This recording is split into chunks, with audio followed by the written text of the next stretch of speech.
Hi everybody, Dan Illman and Mike Beer. The feature race at Aqueduct on Friday is the Grade 3 Distaff Handicap going 7 furlongs. Our coverage is presented by DRF Bets. If you sign up for a new DRF Bets account, you can access a $150 bonus. Just head on over to drf.com/join and use the promo code TV150. Let's take a look at the field for the Grade 3 Distaff. 7 furlongs for fillies and mares. $150,000 is the purse. We've got two razor-sharp horses with similar running styles in here, Mike, and I wonder if they might compromise each other a little bit. Let's begin with the morning line favorite, the number 8, Sounds Delicious, who's a neck away from being a perfect 6 for 6 in her career. She's trained by Linda Rice, and I have to admit, it looks like she's got a little bit of La Verdad in her. Yeah, she's pretty good. I mean, she's 5 for 6 lifetime. You could easily make the argument that she should be undefeated on the way in here, because the only loss, to say that she didn't get the best of trips in that race, would certainly be true. I mean, I don't really know what to say. She is just razor sharp. Her last 2 wins especially, they're very impressive. She just dominated the correction last time when they bumped her up to a stakes race. You know, what does she have going against her in this race? You know, it's a tougher field, I think, than the one that she just beat. She's never been 7 furlongs. She'll try that for the first time today. And it feels like Divine Miss Gray, the other horse who's in really good form, has enough speed to keep her honest on the lead. So, you know, there are obstacles in her way. But, man, the way that she's been going lately, I can't be against her with any real confidence in this race. 3 more pieces of good news if you're a Sounds Delicious fan. We'll begin with the Formulator fact for Linda Rice, who's just great. Past 5 years, last out winning dirt sprinters, older ones in graded stakes, 31% and a $2.51 return on investment. That's number 1. 2 is the Timeform US Pace Projector. Yeah. While we talked about horses with similar styles, they have Sounds Delicious, the number 8, clearing off to the lead in a blue bar situation, which means you favor a horse on or near the early lead. 3, Danny Gargan, the trainer of the 4 Divine Miss Gray, told Dave Grenning in Dave's Race Advance on DRF Plus he's more than happy to concede the lead and try to run this horse down. Yeah, it'll be interesting to see if that's how they actually play it. To me, it would probably be a mistake to just concede the lead to her in this race, because, as we already sort of talked about, Sounds Delicious has been razor sharp in the race. I don't think you want to give her any advantages in this race. But if you're a Divine Miss Gray fan, you know, I sort of understand what Gargan's saying.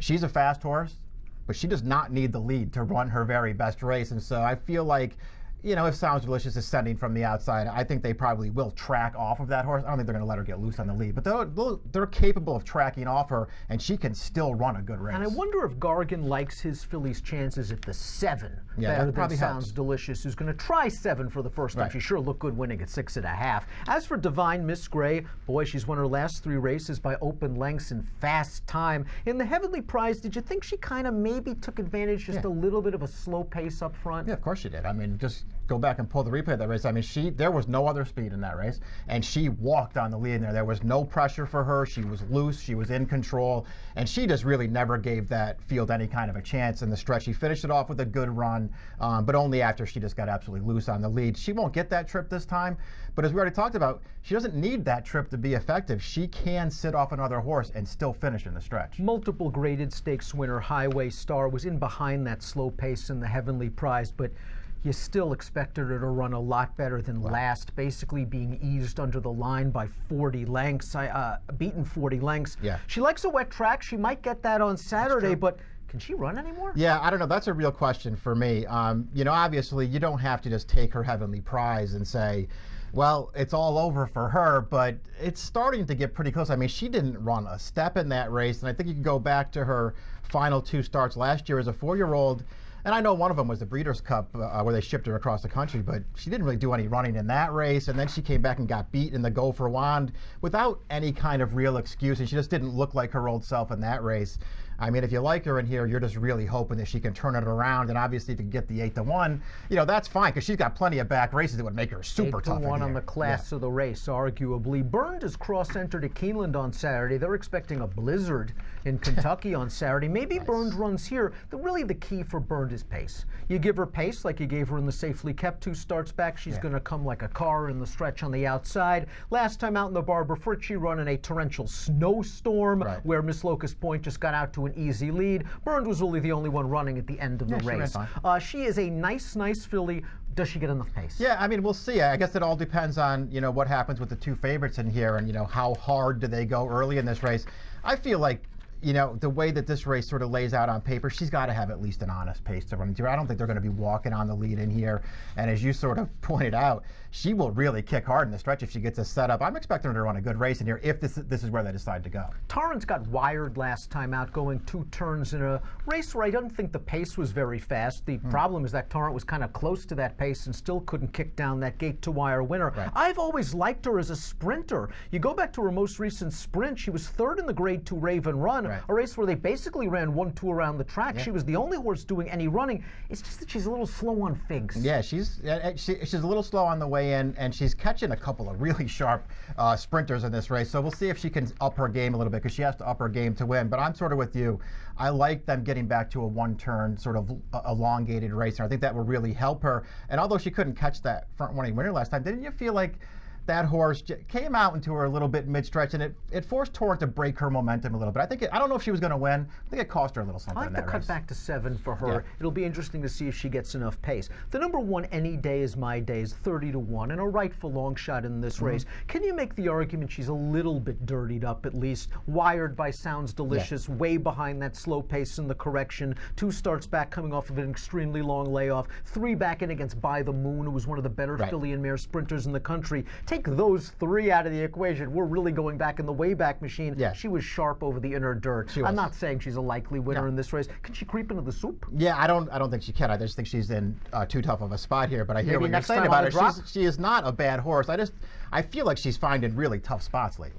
These 2 favorites are going to be tough, but we're going to take some stabs against with better priced options as we take a look at our selections for the Grade 3 Distaff Handicap. Linda's got the speed and Sounds Delicious, and I guess if the left doesn't get you, the right will. Holiday Disguise is probably going to come from stalking range or a little bit further back, and she was probably a little bit too far back last time out on the Heavenly Prize when Divine Miss Gray walked on the lead. She showed some try in the stretch, although she didn't change leads. I didn't like that. Yeah, that's the real, to me, it's the real drawback to her, because obviously if you look at what she did last year as a 3-year-old, and her season was over at the end of May, she getting really good, running nothing but really good races from off the pace sprinting. And her 2 starts this year have both been over a mile. I personally think she's run well in both of those starts. But what I don't like about her is what you just pointed out. In both of those races, she has failed to change leads. And this is a filly who obviously missed a lot of time with an ankle injury. And it just sort of makes you wonder if she's feeling something as she's out there, because she always changed leads last year. That bothers me. But what I like about her is, I like her, first of all, getting back to 7 furlongs in this race. But she's been fine over a mile. I like her sprinting. She should catch some pace in this race. She did not catch any pace last time. And I liked the run that she took after Divine Miss Gray through the turn of that race. She couldn't get her, and she got outfinished at the end, but she took a real run at her through the turn, and that horse just had too much left. Maybe it sets up better for her this time. She can sit and make 1 run through the stretch, and maybe it's good enough.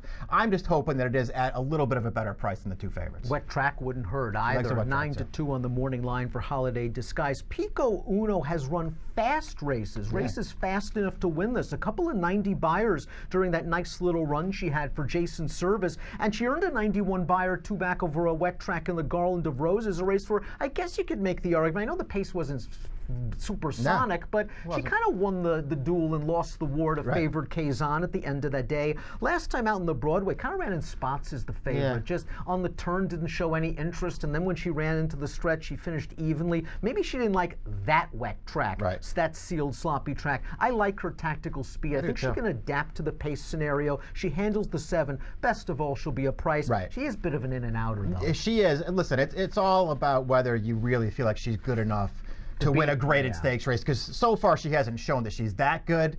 But I hear what you're saying about her. She's pretty good when she shows up with her best race. She can get any kind of a trip in a race, so you don't have to worry about how the pace lays out. That doesn't really affect her.